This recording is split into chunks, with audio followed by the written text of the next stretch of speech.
Bismillahirrahmanirrahim. Assalamualaikum warahmatullahi wabarakatuh. Bapak Ibu Mitra TSI, kali ini dalam video kita kali ini akan menyampaikan tentang informasi update penyesuaian program dari marketing plan dan juga kaitannya dengan tata kelola kememberan, stokis, dan juga peraihan di marketing plan MP21. Saya mohon izin share screen. Jadi penyesuaian-penyesuaian ini dilakukan dalam tahapan-tahapan di mana kita punya agenda besar, yaitu perbaikan, penambahan sesuai dengan semangat MP21.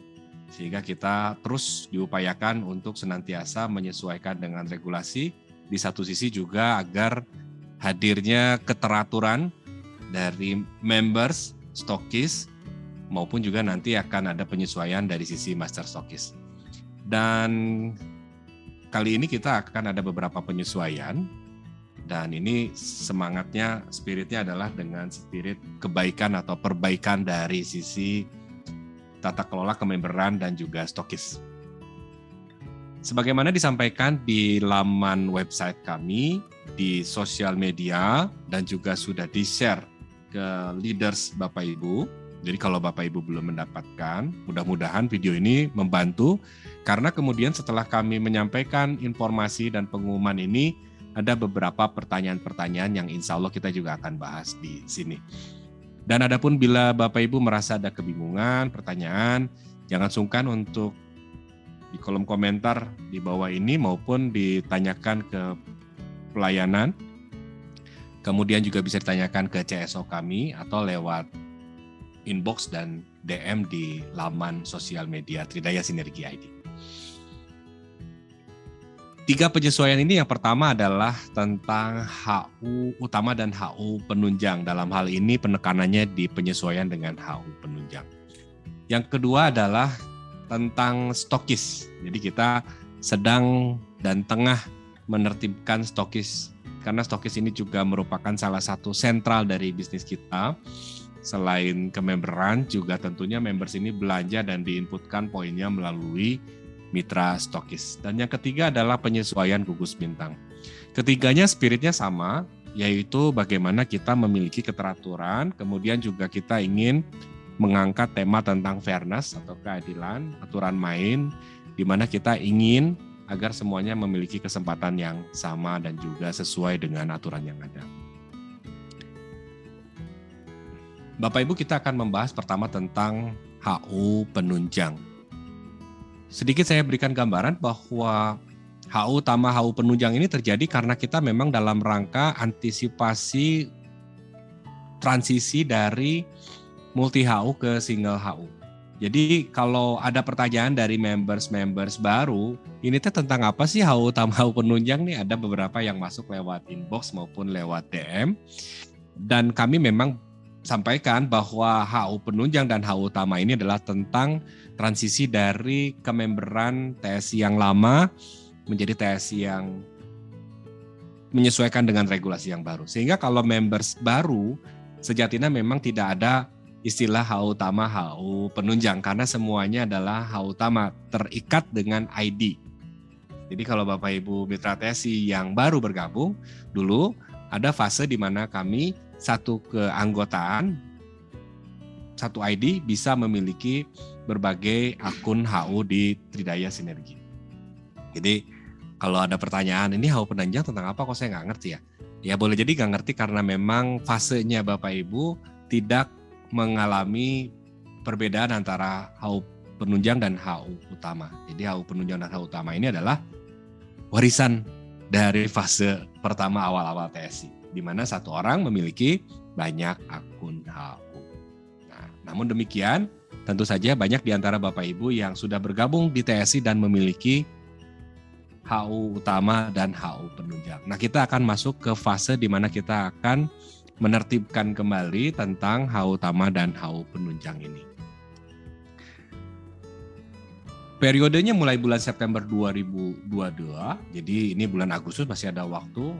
Jadi nanti mulai September 2022, HU penunjang akan dilepas secara otomatis. Otomatis ini artinya bukan oleh kita, bukan oleh manual, oleh karyawan kita, oleh manusia kita, tapi oleh sistem, oleh suatu program komputer.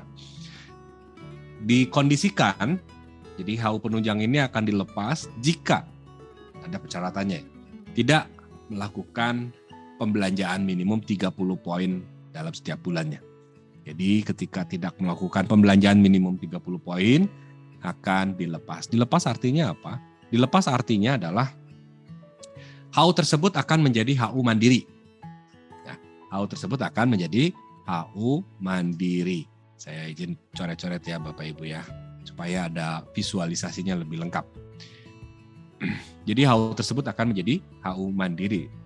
Jadi kalau Bapak Ibu yang masuk di fase tidak ada HU utama, tidak ada HU penunjang, disebutnya HU mandiri. Satu ID, satu HU.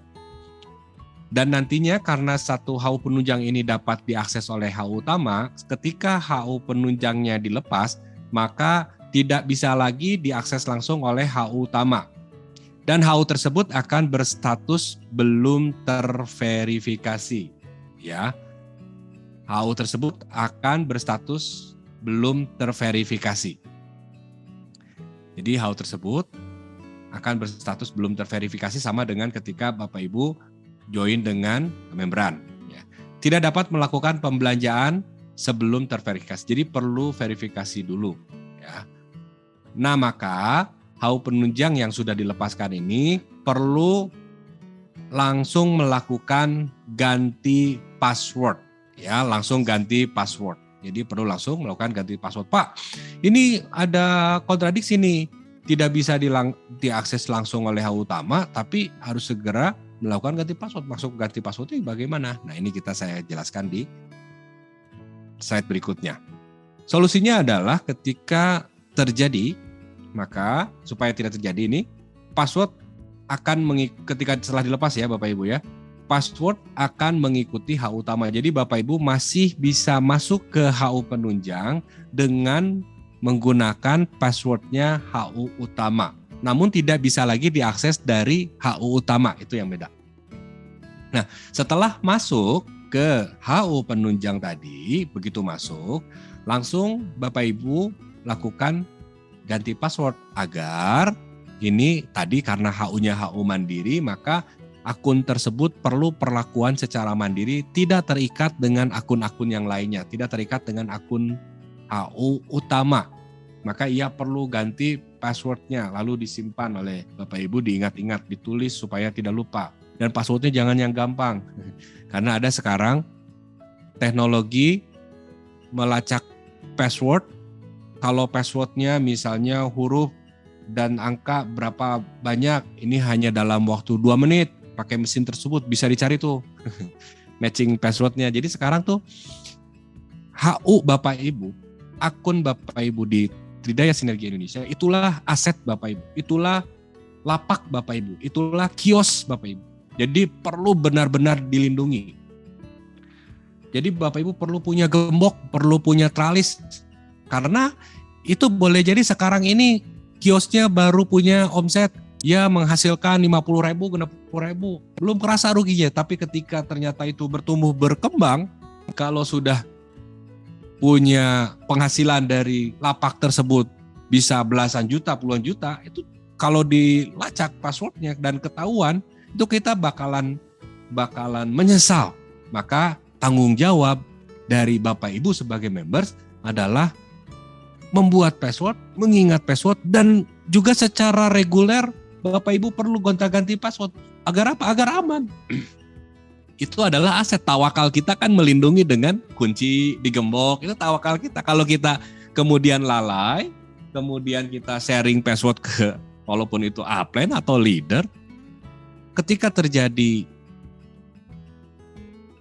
asetnya kemudian dibobolkah, digantikah, itu adalah kelalaian kita. Maka perusahaan sangat menganjurkan. Tanggung jawab perusahaan untuk mengingatkan.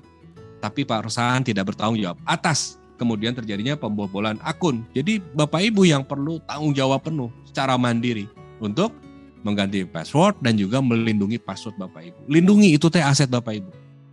Jadi saya menyarankan kami melayani perusahaan untuk benar-benar melindungi aset Bapak Ibu.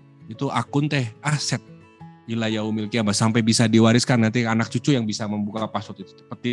Peti emas itu, peta karun. Apalagi kalau udah ada bonusnya. Jadi sangat berharga. Saking berharganya maka kita perlu tawakal dalam melindunginya.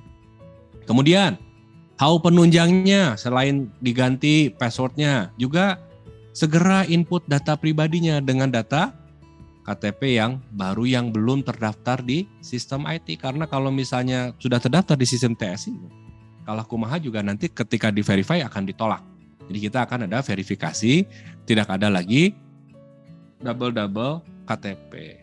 Dan kalau KTP itu ya sudah mulai dari sekarang mah input data secara benar saja. Kalaupun di input data oleh kakak, KTP-nya kakak atau KTP-nya ibu, KTP-nya papan, ya pastikan juga mereka tahu bahwa KTP-nya dipakai. Karena nanti misalnya pengembangannya perlu mengisi juga nomor rekening. Kalau ditransfer bonus langsung ke nomor rekeningnya kan. Kalau misalnya tiba-tiba paman diminta nomor rekening terus ada masuk uang, kita jadi repot lagi berabe urus. Jadi untuk mengembangkan bisnis di TSI itu mendingan dari sekarang kita bersih-bersih benah-benah data diri ya Bapak Ibu. Sistem akan memverifikasi data pribadi dari HU Mandiri yang baru. Jadi bukan lagi HU utama, bukan lagi HU penunjang, tapi HU Mandiri sebagaimana HU yang masuk baru-baru ini. Segera lakukan pembelanjaan di bulan berjalan. Tentu ini adalah mengikuti aturan kita, yaitu kita perlu belanja minimum 30 poin di setiap bulannya. Agar HU penunjang tidak dilepaskan secara otomatis, ini preventifnya, maka HU penunjang tersebut perlu melakukan pembelanjaan input poin setiap periodenya. Jadi Pak Pur, HU penunjang ini kalau misalnya ditutup poin tidak akan dilepaskan sementara ini iya. Tapi kan kedepannya kita dalam rangka benah-benah, kita akan nanti transisi atau transformasinya adalah harapannya setiap member satu ID, satu HU. Namun kita juga percaya bahwa semua perlu berproses, semua perlu beradaptasi, bareng-bareng perusahaan beradaptasi, pabrikan beradaptasi, members juga beradaptasi. Makanya tahun 2022 kalau ada lihat di kalender adalah berbagi, bersinergi, dan beradaptasi. Kita beradaptasi dengan perubahan zaman. Kita beradaptasi dengan perubahan regulasi. Kita beradaptasi dengan keniscayaan bahwa yang konsisten itu adalah perubahan. Yang konsisten itu adalah perubahan. Jadi perubahan senantiasa ada dimanapun. Kita tinggal bagaimana kita beradaptasi untuk lebih baik. Jadi Bapak Ibu, itulah tentang HU Mandiri dan juga HU penunjang yang akan dilepaskan. Jadi kalau misalnya Bapak Ibu masih bingung, silakan tanyakan. Kalau misalnya ini video recording bisa diulang-ulang supaya tidak bingung. Kalau yang members baru mah insya Allah tidak akan ada kebingungan. Ya.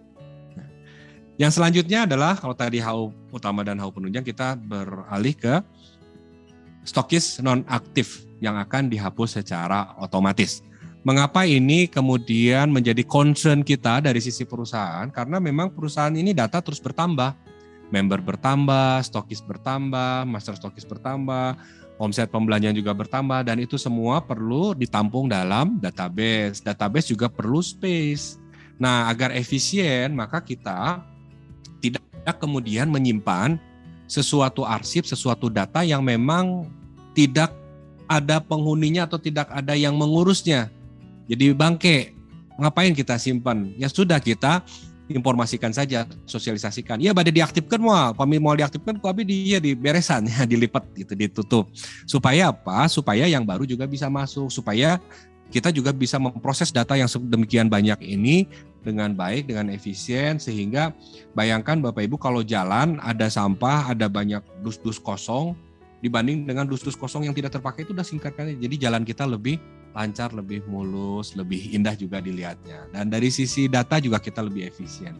Dan kita sedang mengamalkan menghindari kemubaziran. Nah, yang stokis non-aktif itu daripada non-aktif udah di delete ya. Bagaimana? Nah, ketentuannya adalah sebagai berikut. 1.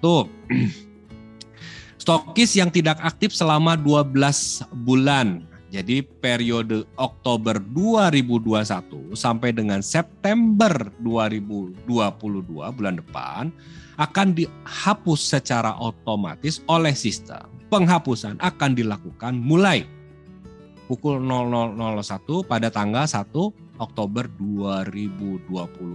Jadi nanti Bapak Ibu, mulai tanggal 1 Oktober ini akan dihapuskan tuh stokis-stokis yang dalam waktu periode 12 bulan. 1.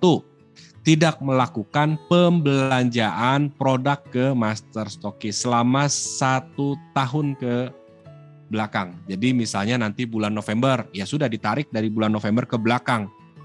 Berapa nih yang tidak, stokis mana yang tidak melakukan pembelanjaan. Yang kedua, ya otomatis yang kedua adalah karena kemudian belanja tapi tidak dijual atau poinnya didem. Kan karena stokis ini adalah penampung poin. Tidak melakukan input poin ke member. Yang ketiga adalah yang nomor ID-nya atau pemiliknya dalam 1 tahun ke belakang ini, stokisnya ini tidak ada nomor ID atau tidak ada pemilik. Nah ini banyak nih yang menanyakan, ini maksudnya apa nih tanpa pemilik atau tanpa nomor ID. Ini terjadi karena stokis ini Bapak Ibu, stokis ini kan melekat dengan ID pemilik. Betul apa betul banget? Tuh ya. Stokis ini melekat pada ID pemilik. Nah, ID pemilik. Kalau ID pemiliknya ini terhapus bagaimana? Nah, ya sudah, stokisnya pun akan disikat. Ya. Sekarang sebaliknya, nomor ID-nya tidak ada, tapi stokisnya tidak belanja. Apakah ID pemiliknya akan terhapus? Ya tidak. ID pemiliknya masih bisa menjalankan usaha di TSI. Hanya stokisnya saja yang dilepas. Keterikatan antara nomor ID dengan stokisnya ini yang akan dilepas. Jadi stokis-stokis ini tentu kalau misalnya tidak ada pemilik ID, ya kita tidak tahu punya siapa ini. Nanti tidak ada administratifnya, jadi bangke. Makanya ini yang disebutnya kita akan hapuskan ketika tidak ada pemilik, ketika dia tidak melakukan pembelanjaan, ketika dia tidak melakukan penjualan. Kedepannya penghapusan stokis nonaktif akan dilakukan secara rutin setiap bulannya. Jadi setiap bulan akan ada, jadi setahun ke belakang cek, setahun ke belakang cek. Jadi misalnya ini selamat nih, sekarang tidak dihapus. Karena apa? Karena kan ini mulainya bulan Oktober 2021 sampai bulan September 2022 nih. Ternyata diketahui bulan Oktober 2021 pemilik stokis tersebut belanja, let's say 100 poin. Ya. Nah, tapi di bulan November ya tidak belanja. Maka pada saat periode Oktober siap-siap nih. Ternyata dari November sampai Oktober 2022 ya tidak melakukan pembelanjaan. Ya ini akan delete, akan dihapus secara otomatis oleh sistem.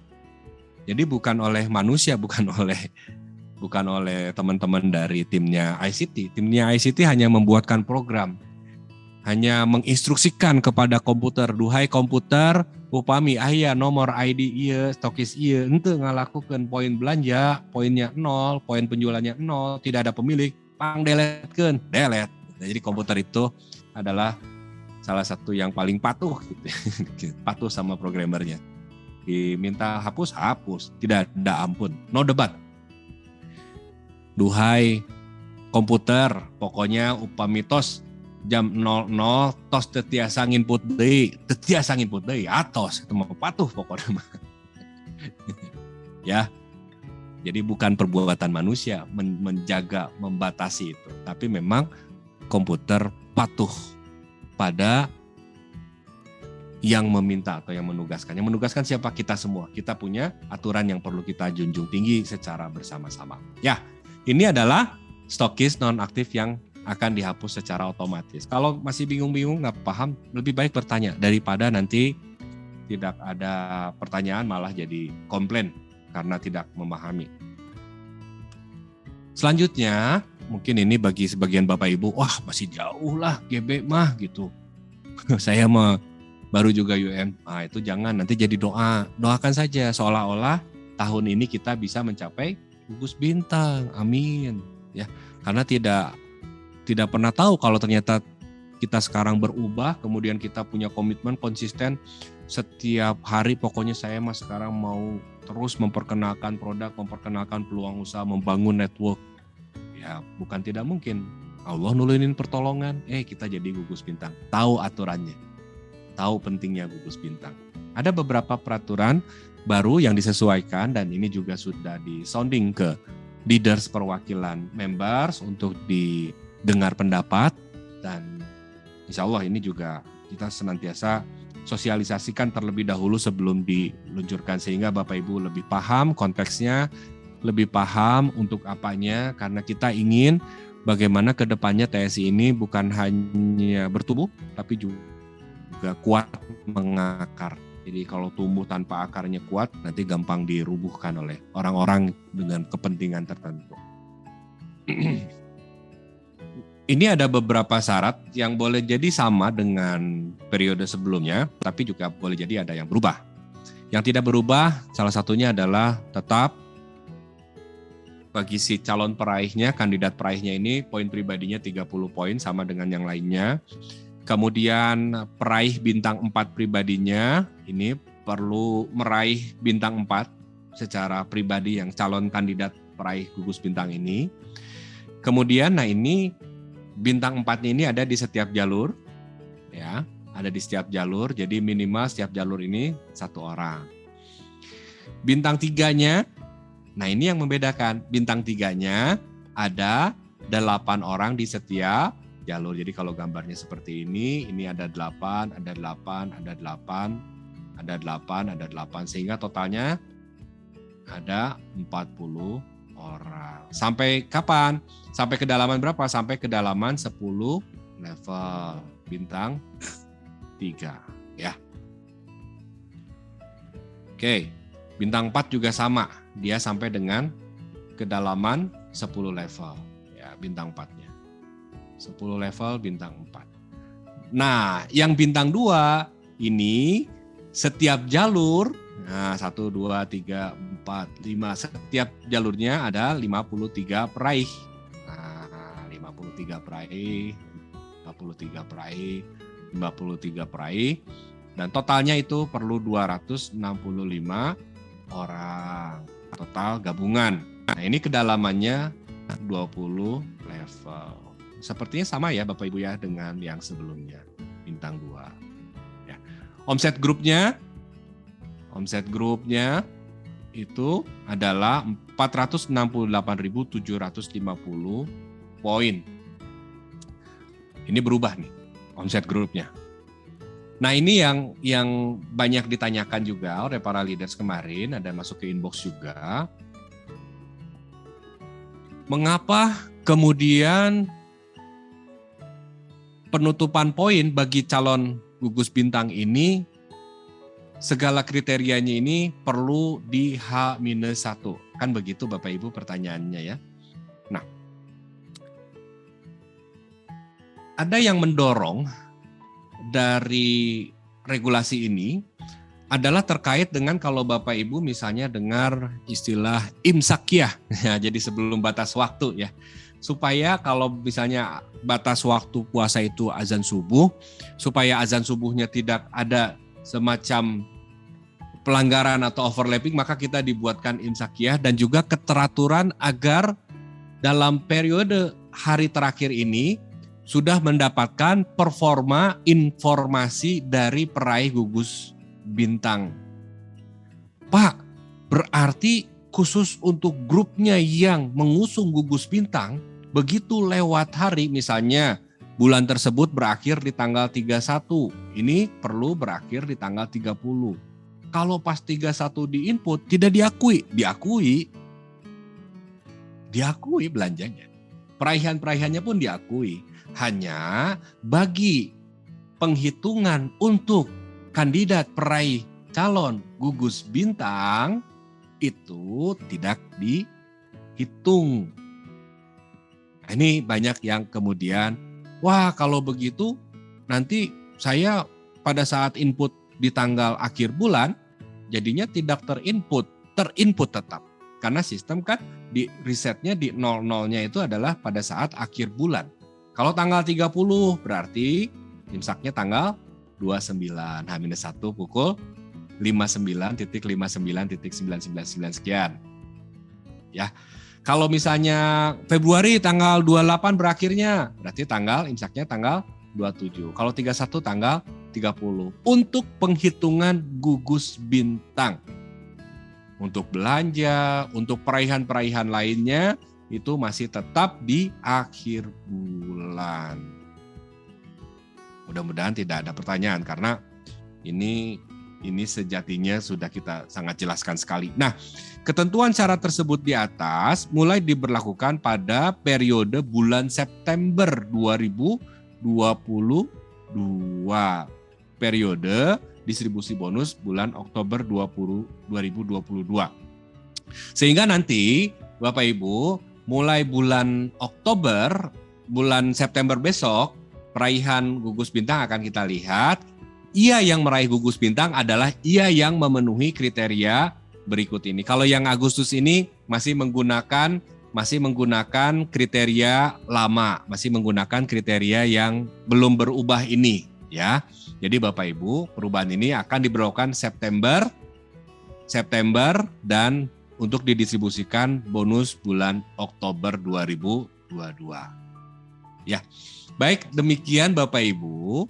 Untuk sharingnya ada 3 perubahan, yaitu tentang HU penunjang, tentang stokis, dan juga tentang gugus bintang baru. Mudah-mudahan Bapak Ibu dapat manfaat dari kejelasan ini.